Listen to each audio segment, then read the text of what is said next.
Ah, l'atmosphère de notre planète est loin d'être statique. Elle est en constante évolution, avec d'énormes volumes d'air qui se déplacent et interagissent de manière complexe. Ces interactions, appelées perturbations atmosphériques, sont le moteur des conditions météorologiques que nous connaissons au quotidien. Certaines perturbations sont douces, apportant une brise rafraîchissante ou une légère bruine. D'autres, cependant, sont capables de libérer la puissance brute de la nature sous forme d'orages, de cyclones et de tornades. Comprendre ces bouleversements atmosphériques est essentiel pour prévoir les conditions météorologiques, atténuer les impacts des événements graves et apprécier le fragile équilibre du système climatique de notre planète. Imaginez l'atmosphère comme un puzzle géant en mouvement constant. Pour comprendre le drame qui se déroule dans notre atmosphère, nous devons d'abord rencontrer les acteurs principaux, les masses d'air. Imaginez-les comme d'énormes bulles d'air, chacune portant une signature distincte de température et d'humidité. Leur voyage commence sur de vastes régions sources où elles s'attardent, absorbant les caractéristiques de la Terre ou de l'eau en dessous. Au-dessus des calottes glaciaires, de l'Arctique et de l'Antarctique, des masses d'air glaciales et sèches se rassemblent, ce qui leur vaut le titre de masse d'air polaire ou arctique. Celles-ci apportent le froid de l'hiver dans les régions de latitude moyenne, se heurtant souvent à de l'air plus chaud pour produire des tempêtes de neige et des blizzards. En revanche, au-dessus des tropiques ensoleillés, les masses d'air absorbent la chaleur et l'humidité des océans, devenant des masses d'air tropicales. Ce sont les porteuses de chaleur et d'humidité, alimentant les orages et contribuant aux conditions humides de l'été. Mais l'histoire ne s'arrête pas là. Les masses d'air portent également l'héritage de leur passage sur terre ou sur mer. Celles qui proviennent de vastes continents, comme le désert du Sahara ou la toundra sibérienne, sont qualifiées de continentales et ont tendance à être sèches. En revanche, les masses d'air voyageant au-dessus des océans, vastes réservoirs d'humidité, deviennent des masses d'air maritimes, apportant des précipitations indispensables aux régions côtières. Le véritable drame de notre atmosphère se déroule lorsque ces masses d'air distinctes, chacune avec sa propre personnalité, entrent en collision. Ces titans qui s'affrontent ne se mélangent pas facilement. Au lieu de cela, ils forment des frontières appelées fronts. Les différences de température et d'humidité sont les plus prononcées. C'est le long de ces fronts que l'atmosphère offre ses spectacles météorologiques les plus spectaculaires. Imaginez une masse d'air froid et dense, comme un bulldozer avançant vers une masse d'air plus chaude et plus légère. L'air froid plus dense se glisse sous l'air chaud, le forçant à monter rapidement.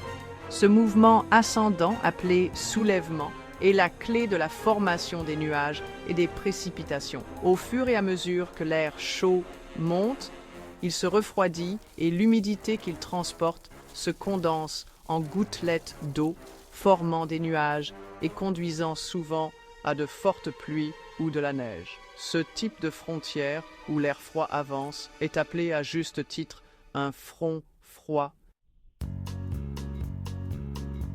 Inversement, lorsque l'air chaud avance dans une région occupée par de l'air plus froid, c'est une affaire plus douce. L'air chaud étant moins dense, monte et passe au-dessus de la masse d'air froid en retrait. Cette ascension progressive, bien que moins spectaculaire que le soulèvement forcé d'un front froid, conduit tout de même à la formation de nuages et à des précipitations. Cette frontière, marquée par l'avancée de l'air plus chaud, est appelée front chaud. Parfois, les forces opposées des masses d'air froid et chaud atteignent une impasse, ce qui donne lieu à un front stationnaire. Ces frontières peuvent persister pendant des jours, entraînant des périodes prolongées de nébulosité et de précipitation. Et puis, il y a les fronts occlus, où un front froid se déplaçant plus rapidement rattrape un front chaud, soulevant complètement la masse d'air chaud du sol.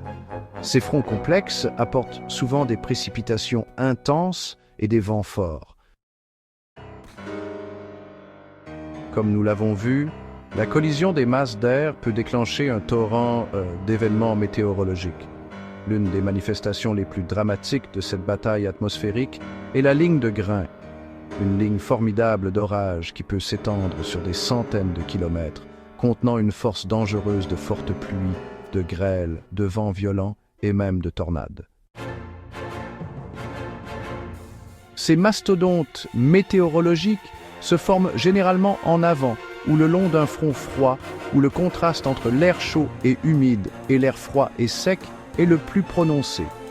Imaginez la scène, un mur massif de nuages orageux sombres et imposants avance sans relâche à travers le paysage, son bord d'attaque étant une étagère menaçante de nuages tourbillonnants. Ce nuage étagère, comme on l'appelle, marque la limite où les courants descendants froids des orages plongent vers le sol, poussant devant la tempête et forçant l'air chaud et humide vers le haut sur son passage. Au fur et à mesure que cet air chaud et instable est forcé vers le haut, il se refroidit et se condense, libérant d'énormes quantités de chaleur latente.